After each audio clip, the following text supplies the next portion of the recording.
ॐ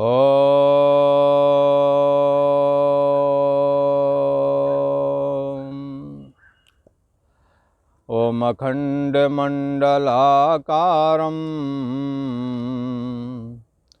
व्याप्तं येन चराचरं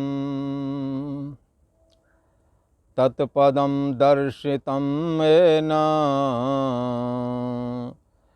तस्मै श्रीगुरवे नमः। योगेश्वर श्री कृष्ण भगवान की जय। ऐं सरस्वत्यै नमः। श्री गंगा देव्यै नमः। पूर्व का प्रसंग स्मरण करते हैं। पूर्व में प्रसंग भगवान श्री कृष्ण चला रहे हैं, अर्जुन से कह रहे हैं दैवी संपत्ति विमोक्षाय निमंदायासुरी मता। दैवी संपत्ति मोक्ष देने वाली है और आसुरी संपत्ति बंधन करने वाली है। तो दैवी और आसुरी संपत्ति के विषय में पूर्व में बड़े विस्तार से वर्णन कर दिया गया है। भगवान श्री कृष्ण कहते हैं कि दैवी संपत्ति वर्णन करने का अभिप्राय हमारे भक्त लोग साधक वर्ग इस रहस्य को समझ सकें कि दुर्गुणों को अपने अंदर से बाहर करना है और सद्गुणों को हृदय में बिठाना है। क्योंकि सद्गुण जो है भक्ति के प्रादुर्भाव करने में समर्थ हैं। सबह मान प्रद आप अमानी भरत प्राण सम ते मम प्राणी। सभी को मान दें, ये एक सद्गुण है। और आप मान ना चाहें तो भगवान श्री कृष्ण की भक्ति प्राप्त हो जाएगी। भगवान राम ने तो कहा ऐसा यदि कोई है जो सबको तो मान देता है बदले में मान नहीं चाहता है, वो हमें प्राणों के समान प्रिय है। सद्गुण से भगवान रीझ जाते हैं, भगवान प्रसन्न हो जाते हैं। इसलिए और जब भगवान प्रसन्न हो जाते हैं, किसी ने कहा कैसे प्रसन्न होवेंगे? जब सद्गुण होवेंगे, सद्गुणों से जब दूसरों का सत्कार करोगे तो हृदय में प्रेम जन्मता है। यही भक्ति का रूप ले लेता है। जैसे संतों का गुण क्या है? बोले संत वितप सरता गिर धरनी परहित लाग इन्हन कै करनी। ये संत लोग जो हैं, जिन्होंने घर गृहस्थी का त्याग किया है अथवा त्याग नहीं किया है पर असंग हैं, दोनों ही दोनों का चित्त सन्यास के लेवल का है। जिन्होंने सन्यास ले लिया है उन्होंने घर बार का त्याग करके फिर एकांत में बैठे हैं। पर जिन्होंने सन्यास नहीं लिया और घर गृहस्थी की आसक्ति छूट गई है, नफ़ा नुकसान से कोई ज़्यादा लेना देना नहीं रह गया है, भगवान की भक्ति में मन लग रहा है, घर पर संतों का आना जाना है, सदग्रंथों का स्वाध्याय चलता ही रहता है, उसके लिए तो कह दिया है कायरे बन खोजन जाई। तुम्हें वन में जंगल में जाने की ज़रूरत नहीं है। वो तो उन्हों के लिए बात कही गई।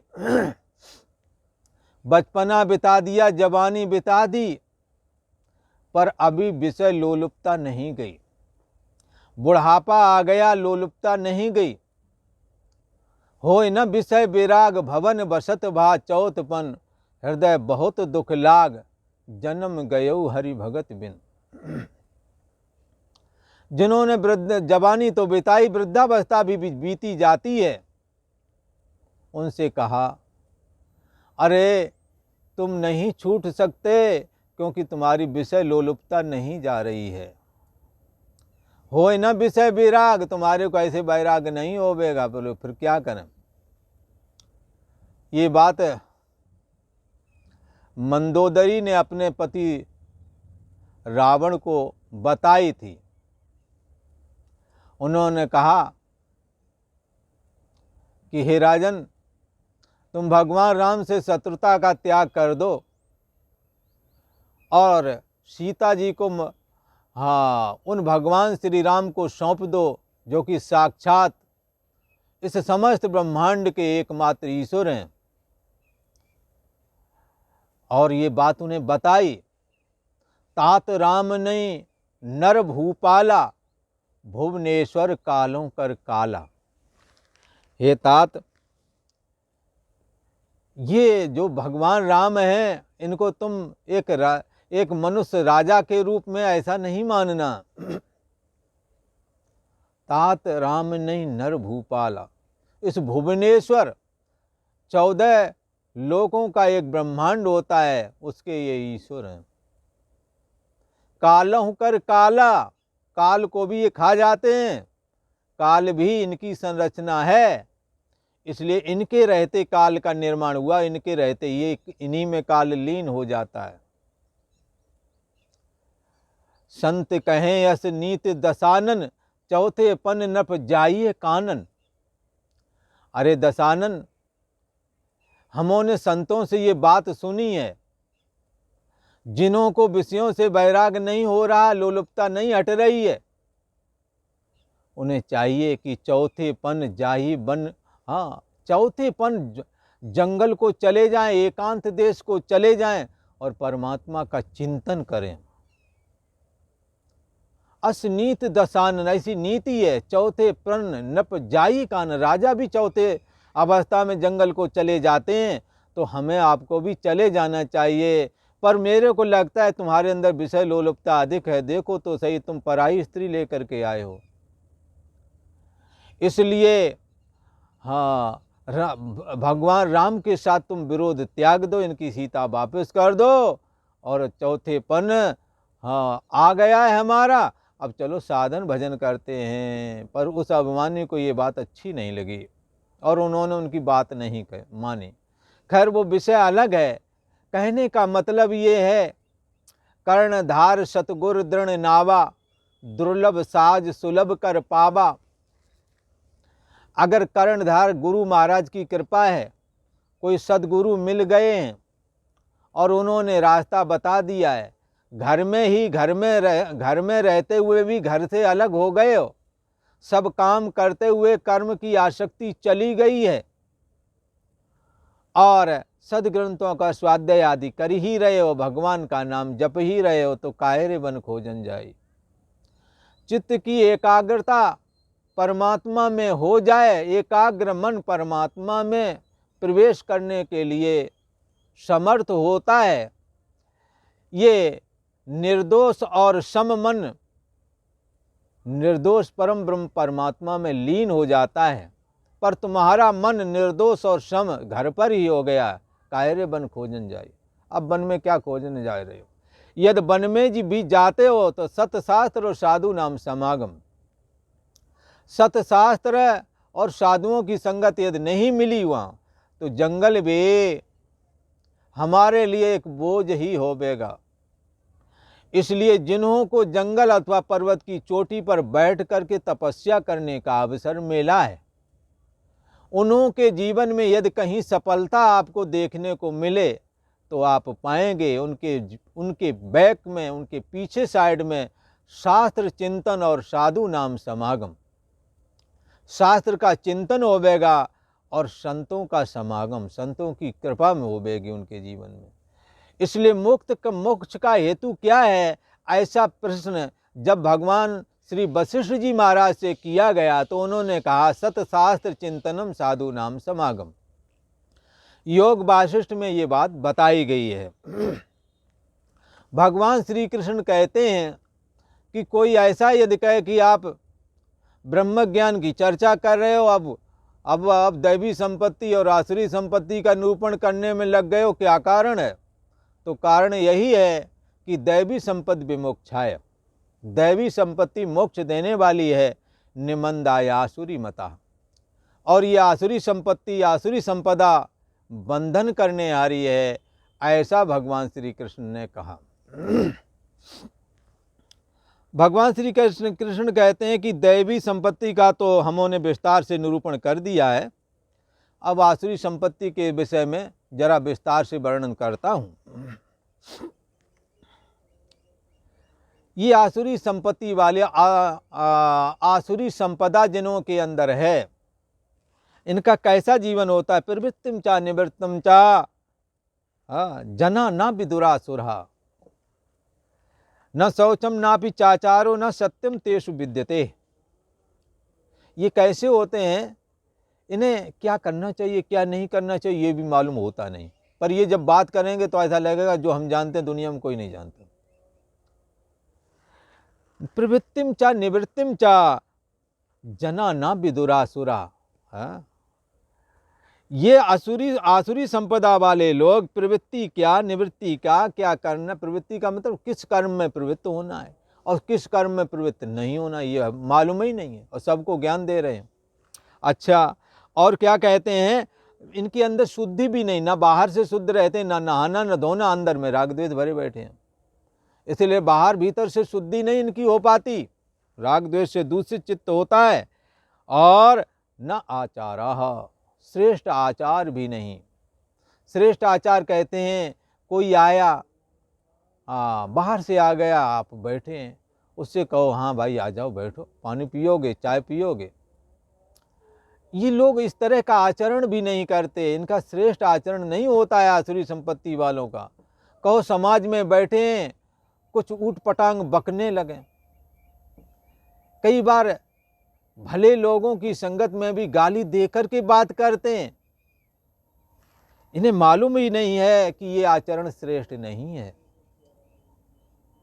श्रेष्ठ आचरण के तहत अपनी बहुओं के बीच में दूरी बना करके रहो, बीच में क्यों घुसते चले जा रहे हो? ये श्रेष्ठ आचरण नहीं, बाहर रहो। और इसी प्रकार बेटियों के से व्यवहार बेटियों जैसा, न कि मित्रों जैसा करने में लगे पड़े हो। मर्यादा रखो, पर अगर अखबार में कहीं नाम आ जाए, कहो कोई कहेगा कि ये तो महाराज बहुत गलत बात कह रहे हो, अरे बाप पिता है, सबसे क्यों नहीं बोल सकता, क्यों नहीं बता सकता है? बिल्कुल सही है, बोल सकता है, बता सकता है, पर मर्यादा है। बोले नहीं है तो उसमें कुछ दिक्कत नहीं है, पर अखबार में अगर कहीं नाम आ जाए तो बात हमारी मान लेना। इसलिए श्रेष्ठ आचरण को ग्रहण करना चाहिए। अखबार रंगे पड़े हैं, पूर्व के ऋषियों ने कह दिया जवान बेटे के साथ में भी माँ को अत्यंत नजदीक ना रहना चाहिए, पर यह बात खराब लगेगी, पर कहीं अगर अखबार में नाम आ जाए तो बात जरूर मान लेना। जो ऋषि कहता है सत्य कहता है। ये उन सनातनी ऋषि महर्षियों की बात है जिन्होंने जीवन में शोधन किया है। जवान बेटी के साथ में बाप को भी एक उचित दूरी पर ही रहना ठीक है, वरना यदि ऐसा कैसा कहीं मामला सुनने को मिले तो अपने को संभाल लेना। भगवान श्री कृष्ण कहते हैं ये आसुरी संपदा वाले लोग श्रेष्ठ आचरण भी धारण नहीं करते। और कैसा है?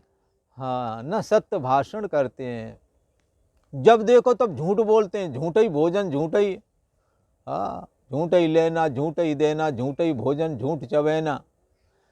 साधारण मजाक कर रहे, झूठ बोलते चले जा रहे। भाई क्या अभी तो कोई ऐसा मामला भी नहीं, क्यों झूठ बोल रहे हो? कई जो है कहें कि दुकान तो झूठ के बगैर चलती है नहीं, पर दुकानदार चाहता ये है कि हमें जो बात बोले वो सत्य बोले, और झूठ के बगैर खुद बोलता जा रहा है कि झूठ के बगैर दुकानदार ने। और जब कोई ग्राहक आ गया, नहीं तुम झूठ बोल रहे हो, दूसरे को झूठा बनाने में उतारू। आप बेईमानी करने में लगे पड़े हो, तो नौकर ईमानदार चाहिए। सत्य की जड़ पाताल में है, ईमानदारी ही श्रेष्ठ है, ये बात चोर भी मानता है।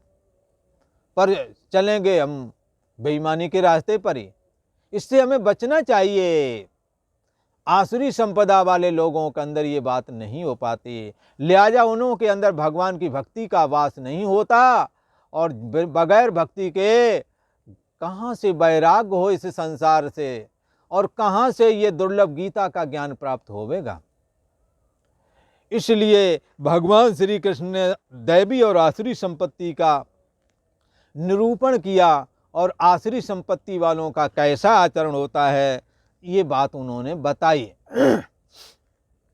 अब किसी ने अब भगवान श्री कृष्ण कहते हैं, ये तो बात हमने बता दी, अब इनकी मानसिकता क्या होती है ये भी बता दें, इनका क्या इरादा होता है, इनका हाँ दिमाग की सोच किस स्तर की है। वो क्या कहते हैं, ये 8वां श्लोक है और 16वें अध्याय 8वां श्लोक है, जिसमें ये बात कहते हैं, असत्यम प्रतिष्ठम ते जगदाहुरनीश्वरा अपरस्परम संभूतम अपरस्पर संभूतम किमन्यत कामुहैतुकम। हाँ, नास्तिकता इतनी फैली हुई है, माँ ने माता पिता नहीं देवा, न उन्हें माता पिता का सत्कार है उनके दिलो दिमाग में, फिर ईश्वर के प्रति काय को होवेगा। जो अपने माँ बाप को नहीं मानता वो भगवान को मानेगा, और भगवान को मानो भी माँ बाप को ना मानो तो भगवान खुश काय को होवेंगे, खुश नहीं होते उस पर। जो अपने माता पिता को ना माने, अपने बुजुर्ग लोगों की बात ना माने, अगर नहीं माने वो भी चलेगा, पर अपमान तो मत करो, तुम तो बात बात में अपमान करने पर उतारू हो। कोई बात उधार नहीं देते हो अपनी माँ को, उसी ने पाला पोसा। अपने जेब के बचाए हुए पैसे भी तुम्हारे को चुपके से देते, तेरे पापा ने नहीं दिया तुम्हें दे दिया, अब उसकी बात भी तुमसे सुनी नहीं जा रही है। भगवान श्री कृष्ण कहते हैं ये आसुरी संपदा वाले हैं, जो माने मात पिता नहीं देवा, साधुन सन करवावें सेवा, जिनके ये आचरण भवानी ते सब जानो निश्चर प्राणी। ये निशाचर हैं, राक्षस हैं, राक्षसी वृत्तियां इन्हों के अंदर है, भले ही आदमी दिखें क्या फर्क पड़ता है। और कलयुग में तो वैसे भी है, कलयुगी जीव के लिए तुलसीदास जी ने तो लिखा है कि जे जन्मे कलिकाल कराला, बायस कर्तव्य भेष मराला। लड़के अथवा लड़कियां देखो सेंट लगा करके बढ़िया कपड़ा पहन के लगता है स्वर्ग से उतरी होवेंगी, और थोड़ी देर बैठ के, मैं इसी पुश्ते पर एक बार था, खूबसूरत लड़की पैंट कमीज पहने और ये साइड में धीरे से बैठी, उसने सिगरेट जलाई और जलाकर सिगरेट फूंकी, तब लगा भैया यहाँ तो ये तुलसीदास की चौपाई बिल्कुल सही लग रही है। फिर 2-4 उनके साथ और आ गए तो और बात बन गई कि काफ़ी, वो तुलसीदास जी जो कहते हैं ठीक ही कहते हैं कि दिखते तो हैं हंस की तरह, काम सब कौए वाले। जे जन्मे कलिकाल कराला, इस कलयुग भयानक कलयुग में जन्मे, उनका भेष तो हंस की तरह है, काम सब कौआ वाले हैं। तो हमों क्या करना है, हमों अपनी आदत में सुधार लाना है, गलत हाँ मादक पदार्थों का सेवन नहीं करना है। एक जगह तो मैं देख रहा था, एक ने अपना जूता उतारा, जूता उतार करके मोजा उतारे, मोजा को सूंघ रहा था, बड़ा गंध होती है मोजों में, वो सूंघ रहा था। तो हमने किसी से पूछा ये क्या कर रहा है, अरे कि इसको नशा नहीं मिला होगा तो ये न सूंघ रहा है। हाँ, तो एक पता नहीं क्या लिक्विड तो था, उसको हाथ में लगा यूं यूं कर रहे, लड़कियां भी करती हैं। बड़ा समय विचित्र हो गया है, जीवन खतरे में डाल लिया है, पढ़ाई लिखाई सब उनकी चौपट है, न चरित्र की चिंता है न समाज की चिंता है। और इनकी सोच क्या है, असत्यम प्रतिष्ठम ते जगदाहुरनीश्वर। ये आसुरी स्वभाव वाले जो मनुष्य हैं ये ऐसा कहा करते हैं, बोले कैसा, असतः अप्रतिष्ठम असत्यम, जगत आश्रय रहित है और सर्वथा असत है। क्या है जगत, आश्रय सर्वथा असत है, कोई आश्रय है ही नहीं, ऐसे ही है सब कुछ। बोले अच्छा सब कुछ ऐसे ही है, बोले हाँ। इनकी बड़े विश्वास, बड़े उस हिसाब से कहेंगे मानो ये देख के आए हैं। कहते हैं जगत अप्रतिष्ठम, जगत का कोई आश्रय नहीं। बोले तुम्हारे परिवार का, बोले वो परिवार के तो हम आश्रय हैं। बोले तुम अपने परिवार के, दुनिया का कोई आश्रय नहीं। हाँ, बोले ये प्लाट किसके, बोले हमारा है, और ये दुनिया किसी की नहीं। ये लोग ऐसा बोलते हैं। हाँ, जगत अप्रतिष्ठम, जगत आश्रय रहता है, इसका कोई आश्रय नहीं है, अगर है तो दिखाओ कहाँ है, यहाँ तो कोई नहीं है, ऐसा बोल देंगे। प्रत्यक्षम किम प्रमाणम, हमें सामने दिखाओ तो हम माने। हाँ, और बहुत सारी चीजें बगैर ही, ये बेमतलब की बातें ही करते, बहुत सारी चीजें बगैर ही प्रमाण के मान लेते हैं। जैसे नशापत्ती वाले वो कहते हैं इसमें ये चीज है जो उन्हें जरूरत, तुम खा जाएंगे चाहे जहर ही क्यों ना हो, बगैर ही पूछे बताए, बगैर टेस्ट करे, अब मर भी जाते हैं कई हो। वो कहते हैं जगत आश्रय रहता है, अरे भाई इसका कोई आश्रय नहीं है। अच्छा, तो किसी दिन का बगैर मुखिया के है ये क्या? बोले हाँ। बोले तुम तो अपने परिवार के मुखिया हो, इस जगत का मुखिया भी तो होना चाहिए। असत्यम अनीश्वरम, ये जगत आश्रय रहता है और सर्वथा असत्य और अनीश्वरम, बिना ईश्वर के अपने आप खड़ा है, ये कोई नियामक नहीं है।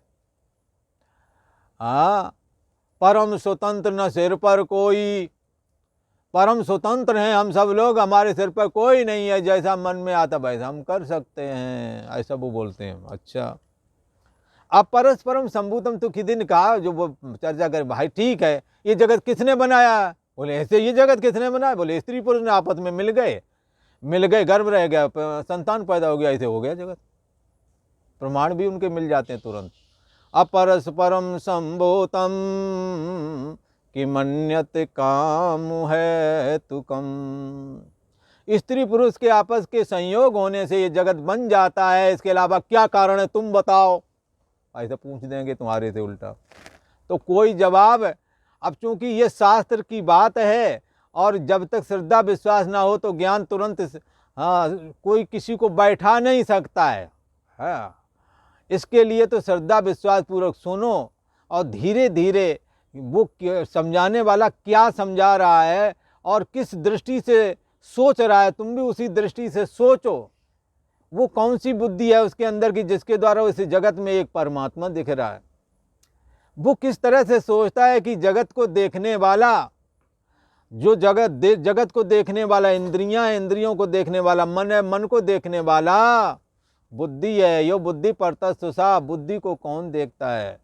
बुद्धि को देखना ना देखना मतलब सोने जागने वाली चेतना का होना और इसका ना होना, कुछ ना जानना। अभी जान रहे हैं और निद्रा आ जाती तो कुछ नहीं जानते। इस जानने वाले ने कुछ नहीं जाना, इस ना जानने को तुमने जाना। तो जानना ना जानना जिसके द्वारा जाना गया है, ये जगत का सर्वाधिष्ठान है, सर्वाधार है। यही मन और माया को स्वीकार करके जीव और ईश्वर के रूप में प्रकट हो जाता है। एको देवा, एक ही देव है, वही माया को स्वीकार करके सृष्टि की रचना करता है और वही मन को स्वीकार करके जगत के अधीन रहता है और कर्मों के बंधन में फंस जाता है और पुनरप जननम पुनरप मरणम पुनरप जननी जठरे शयनम, बार बार जन्मता मरता है, बार बार माता के उदर में उल्टा लटकता है। ये सिलसिला उसका खत्म नहीं होता है जब तक कि हृदय देश में विद्यमान ये तुम्हारी बुद्धि देश का जो साक्षी महान ईश्वर अंतरात्मा के रूप में विद्यमान है, उसको जब तुम जानोगे तो जान करके मन अमन हो जाएगा और जन्म मरण का चक्कर मुक जाएगा, खत्म हो जाएगा। तो जानो तभी कि अब हम जागे, पर ये समस्या विषय लोलुपता के चलते नहीं हो पाती। इसीलिए तो कहा मन एवं मनुष्याणाम कारणम बंध मोक्षयो बंधाय विषयासक्तम मुक्ति निर्विषयम स्मृतम। ये मन ही बंधन और मुक्ति का कारण है। जब मन विषयासक्त होता है और आसुरी संपदा से ग्रसित होता है और ऐसी ये मानो कोई नशा किया हुआ आदमी जैसे बोलता है, ऐसे ही जब बोलने लगता है, अरे इस जगत का कौन आश्रय है, ये जगत सर्वथा आश्रय रहता है और बिना ईश्वर के है, और ये पैदा होने की बात अगर करो तो स्त्री पुरुष के संयोग से पैदा हो गए हैं हम सभी। हाँ, इस तरह की जब बकवास करते हैं तो फिर क्या होता है, दैवी संपत्ति कहाँ से आएगी और दैवी संपत्ति के बगैर भगवान की भक्ति कहाँ से आवे। भगवान श्री कृष्ण ने कहा, ये आसुरी प्रकृति वाले मनुष्य कहा करते हैं कि जगत आश्रय रहता है, कोई आश्रय नहीं, और सर्वथा, हाँ, ये आश्रय की बात जो लोग करते हैं सर्वथा असत है, ऐसा बोलते हैं। अच्छा, और ये बिना ईश्वर के है, कोई ईश्वर विश्वर नहीं है यहाँ। अच्छा, और क्या बोलते हैं, स्त्री और पुरुष के संयोग से ये सारा जगत उत्पन्न हुआ है। और बोले ऐसा कैसे हो सकता है, तब वो कहते हैं, काम है तुकम एवं अन्यत किम, ये काम ना सताए स्त्री पुरुष को तो हम लोगों को उत्पत्ति का कारण क्या हो सकता है, तुम ही बताओ, ऐसे बोल देंगे। इसका कारण काम सताया माता पिता को, माता पिता ने संयोग किया, रजबीर के संयोग से हम लोगों का शरीर निर्माण हो गया। इसलिए वो इनका तर्क भी होता है और तुरंत इसका जवाब नहीं दे सकते, पर विचार पूर्वक जब सोचोगे तो ये बात हाँ पूर्णतः सत्य नहीं है। आंशिक तौर पर इस ये कह सकते हैं, निमित्त तो माता पिता हैं, पर वो भी एक माता पिता जो चाहते हैं पर उनको संतान नहीं हो पा रही है। क्या कारण है? फिर माता पिता के अलावा पूर्व में सबसे पहले जो सृष्टि हुई थी उसमें माँ नहीं थी, केवल पिता ने संरचना की थी। जैसे दक्ष, नारद और सप्तर्षि वगैरह, इनकी कोई माँ नहीं, ब्रह्मा जी ने संकल्प से इन्हें प्रकट किया है। सनत कुमार, सनक, सनंदन, सनातन, सनत कुमार, ये बगैर माँ के संकल्प से ही प्रकट हुए हैं। ऐसी बहुत सारी सृष्टि है जो बगैर माँ के संकल्प से प्रकट हुई है, पर इनको ये बातें सुननी नहीं है इन लोगों ने। इन्हें न तो इतना वक्त है, इन्हें अपने ऊटपटांग कामों से छुट्टी कहाँ, जो कि ये रहस्य समझ सकें। जगत की संरचना, शरीर की संरचना स्त्री पुरुष के संयोग से होती है, ये बात ठीक है, पर जो योगी लोग होते हैं अपने संकल्प शक्ति के द्वारा भी शरीर का निर्माण करने में समर्थ हो जाते हैं। जैसे महायोगी और जगत के ईश्वर परमेष्टि ब्रह्मा जी ने प्रथम सृष्टि संकल्प सृष्टि की थी, और जब संकल्प सृष्टि कर दी तो उन्हीं लोगों से कहा तुम अब मैथुनी सृष्टि चालू करो। मैथुनी सृष्टि बाद में आई है।